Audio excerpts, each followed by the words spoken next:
This is number 1207.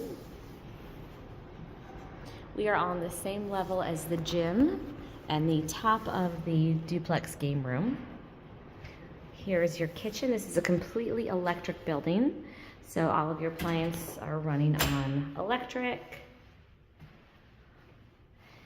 You have an opportunity for a little stand-up, like high-top table if you wanted to maximize your space. Here is the living and sleeping area.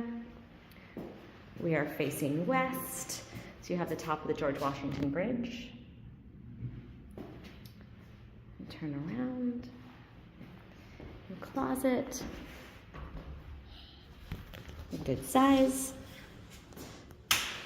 You control your own heating and cooling. Again, that is on your Con Edison bill.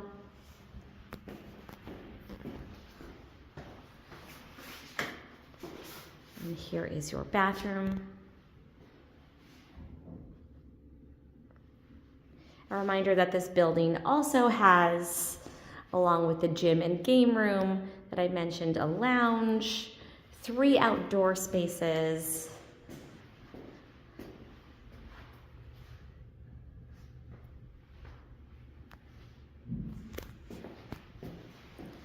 again, this is number 1207.